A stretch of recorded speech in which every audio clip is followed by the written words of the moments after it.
my name's Kim J and I'm a visually impaired chef. I'm also a volunteer for RNIB and I've wrote 2 cookery books called A Taste of Spice, which is Indian cuisine, and A Sense of Cooking. Both are in large print with all profits going to RNIB. Now today I'm going to show you how to make a very special cheesecake called a coconut Coco Pop cheesecake, and it's to celebrate World Sight Day on October the 8th. Now, going to the shops, I discovered Coco Pops, which is what gave me the idea. And this Coco Pops box is really special. Never seen anything like it on anything else. It has Braille on it. And for those of you that don't use Braille and have the NaviLens app on your phones, you can also use that to access the information on this box. I wish a lot more companies did this. The ingredients for this amazing cheesecake is, for the actual base, you're looking at 250 grams of ginger nut biscuits, 85 grams of unsalted butter, and 50 grams of Coco Pops. Now for the cheesecake mixture, you will need 250 grams of desiccated coconut, approximately 100 grams of icing sugar. You'll need 250 grams of dark chocolate. Make sure it's dark chocolate because it works really well with this. Milk chocolate doesn't. And you will also need 80 grams more of the Coco Pops, 20 grams of butter, approximately 600 mils of double cream, 680 grams of cream cheese, and you'll also need vanilla essence, approximately a tablespoon's worth, a little bit of milk, and if you want to be a little bit naughty, which I always do, rum is amazing, especially if it's for adults. And those are the ingredients for this amazing cheesecake. First thing I'm going to do is I'm going to do the base, and I'm going to blitz the ginger nuts and the Coco Pop in a food processor. If you don't have a food processor, don't worry. The best way to do it is to put it in a strong freezer bag or a carrier bag and bash it until the pieces are smooth. Now I use a mixture of the ginger nut biscuits and the Coco Pops because ginger nuts are quite hard. So putting the Coco Pops in there not only gives you a chocolatey texture, it also softens the base a little.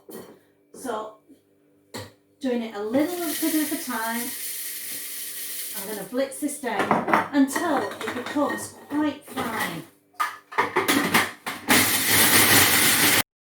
I've blitzed the biscuits and the Coco Pops and it's sort of fine and crumbly.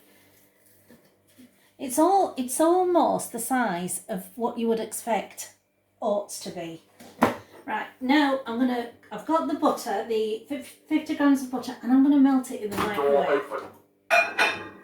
Door closed. High power. Microwave.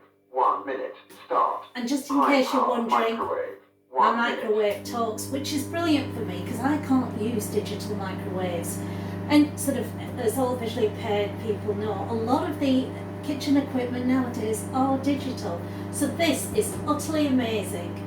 It's a combi microwave, and it's not only microwaves, you can also use it as an oven. The butter is melted and I've got a large spring back cake tin, approximately 20 centimetres in diameter, and I've put a baking parchment on the bottom and I've buttered the sides and the bottom. Now the baking parchment is approximately 2 centimetres bigger than the base, so it kind of sticks out. So you put the baking parchment on and then you put the sides of the cake tin on top and close it shut. Now the reason for this, it makes it easier when the cheesecake is set to take it out of there and put it onto a plate.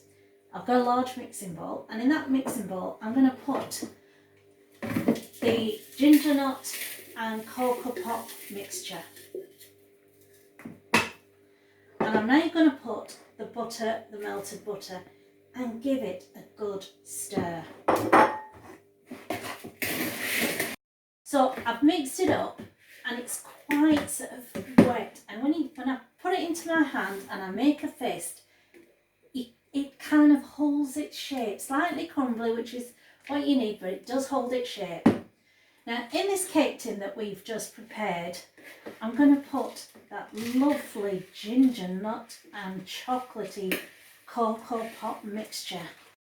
With a big spoon, I'm pressing this biscuit mixture down so it's nice and compact and it holds its shape. Now because I had some of the biscuit mixture left and I don't like to waste anything, what I've done is I've got these great big round biscuit cutters. It's approximately 8 centimetres in diameter, 4 centimetres in height, and I've placed it in a bowl and I've put the biscuit mixture into it. Now what this will do is give you an individual cheesecake, which for a dinner party looks amazing. Now that the biscuit base is in the tins, I'm going to put it in the fridge for at least half an hour to 45 minutes, and in the meantime we'll start the next step. I have a large mixing bowl, and what we're going to make now is the crackle, which is the decoration on top. Now into this large mixing bowl, and it's got to be big enough to go into the microwave. Now you can do this bit on the hob, but for those that are visually impaired, it is a lot easier to do it in the microwave. But when you do the crackle in the microwave, you have to keep checking on it. So in the mixing bowl, I've placed the butter and the chocolate, and I'm going to put it in to heat. Now you want high power microwave. that butter melted. Start. But what I'm going to do is Microwave. every 20 seconds I'm going to open the microwave, check it, stir it. Now quite often when you melt chocolate and you melt it too much, it starts to clog up and get lumpy. But you can save it, don't worry. So on hand I've always got some milk just in case it gets lumpy and cloggy, just to loosen the mixture all up. The chocolate's come out of the microwave and it's now all melted and it's silky and it's smooth. Like I said, if it's thick and it's a bit gone lumpy, add a little bit more milk. Now I'm going to add those 80 grams of Coco Pops into that. Now if you want, you can add more, that's totally up to you. And I'm going to stir it all in. Make sure the Coco Pops is fully coated.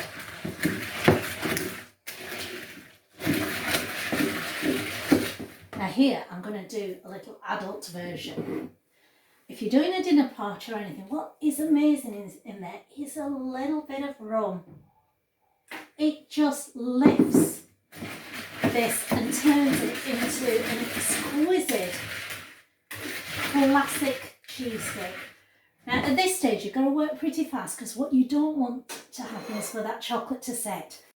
I've got 2 biscuit cutters here. One is a flower shape and the other one is the same circle that I made the miniature ones. They're approximately 6 to 8 centimetres big, and it doesn't have to be that big, it can be smaller. I've also got a mould with triangle shapes. It's up to you what kind of shapes and what sort of things you use. Now what you want to do is get that lovely Coco Pop mixture and pop it into the moulds. What you're doing here is making the decoration for the cheesecake at the top. Now you'll need quite a few of these doing, and once you've patted it down and you've got it at the level you want, put it in the fridge to set, and then we will go to the next step. We're now going to make the actual cheesecake. I've got a large mixing bowl, and into that I'm going to put the double cream. Now you'll need a whisk. I have an electric whisk. If you don't have an electric whisk, don't worry, just use a hand whisk. It takes a little bit more time, but you still get the same consistency. I'm putting the double cream into the mixing bowl and I'm going to whisk it up until it's light and fluffy. I've whisked up this double cream for a minute or so and it's thick. Now you don't want it too thick, but just sort of thick enough to be able to stir it. And it's still a little bit of sort of looseness to it. Now into that I am going to add the icing sugar. Now I'm only going to do it at a tablespoon at a time. And that is because different people like different sweetness and tastes. So I'll keep adding it testing it until I get it to the right sweetness that I want. I've mixed the icing sugar into this double cream, and now you're going to add the cream cheese.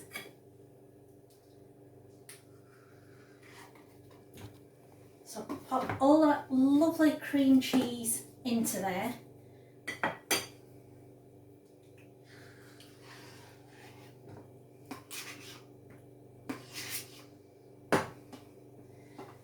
Now I'm going to add that coconut. And into there I'm also going to put about a tablespoon of vanilla. You don't need to have vanilla in there, but you can put it in. And once that's in, I'm going to mix it all up with a whisk.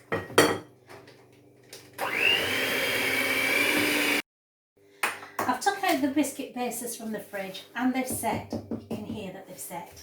It's only took sort of half an hour. And with this cream cheese mixture, I'm now going to put on top of this biscuit base. I've put the cheesecake mixture in the tins and I've pulled out the Coco Pop crackle from the fridge. Now, very gently take it out of the mould and you'll hear it's nice and hard, that. And then you decorate the top of your cheesecake with it.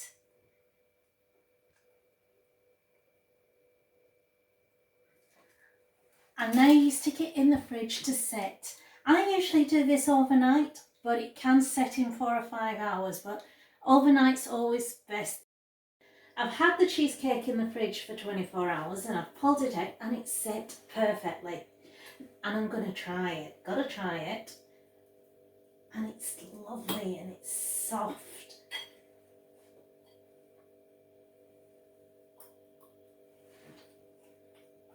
Oh, wow. You get that lovely bite from the ginger nut base. Then you get that coconut creamy filling, and just to finish it on the top is that wonderful chocolate Coco Pop crackle. The best way to celebrate World Sight Day is with this cheesecake. Indulgent, rich and very Moorish. Now you have a recipe for a great dish, but when you're in the kitchen there are certain safety guides and rules that you should adhere to, and which keeps you safe. Now, one of the things that I do before I start cooking is I make sure that I've got shoes on that are sturdy with good grips.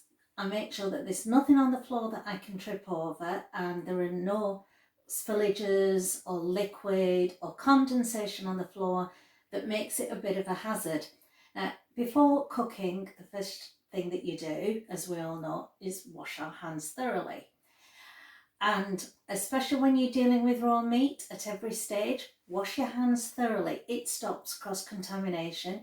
It keeps you and your family safe. When you're using the oven and the hob, know your oven and hob really well. Now, I use tactile markings so that I know exactly what temperature to put the oven on and what setting, so that I've not put the grill on when I should be putting the oven on. Now, with the hob, whenever you're sort of putting anything on the hob, make sure the handle is not sticking out. Now, I like to keep the handle at approximately 10 to 12. And the reason for that is it's not near enough to the unit for you to accidentally knock it off. It is not over another hob which may be on, so the handle's getting hot. So this is the safest position. Now, if you're boiling anything, be very, very careful. Don't fill the pan up too much. And if possible, use the boiler alert, which tells you when that liquid is bubbling away and it's hot, and it keeps you safe. If you're not comfortable with the hob and the oven, use the microwave whenever you can. It's a lot safer. And every time you are taking things out of the oven or from the microwave, because remember, plates and dishes get extremely hot in the microwave, use oven gloves. Now, I like to use thermal oven gloves. They're a lot safer. Don't be tempted to use tea towels or anything else. And they literally go to extreme temperatures, so you're very safe with them. Whenever you cut any food in the kitchen, use safe cutting methods. Keep the blade away from your fingers, so set it a couple of millimeters away from your fingers, and that way you're safe all the time. Now, if you're not confident with a knife, you can use appliances like food processors. Make sure you know how they work properly, and keep safe. And if you're still not confident, ask somebody else to do it. It is better to be safe than have an injury. If you have any cuts or you cut yourself whilst you're in the kitchen, put a plaster on it, and if you have a burn, run it under cold water, and if it's bad, you seek medical advice straight away.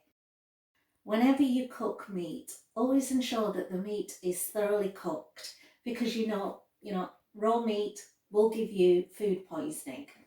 Now, the best optimum temperature to cook meat is between 66 degrees and 73 degrees. Use a food thermometer if you're not too sure. They do have talking food thermometers, which you can get quite easily. And you store the meat as soon as you can. As soon as it's cooled down, store it straight away in the fridge and read the advice on storage on the labels.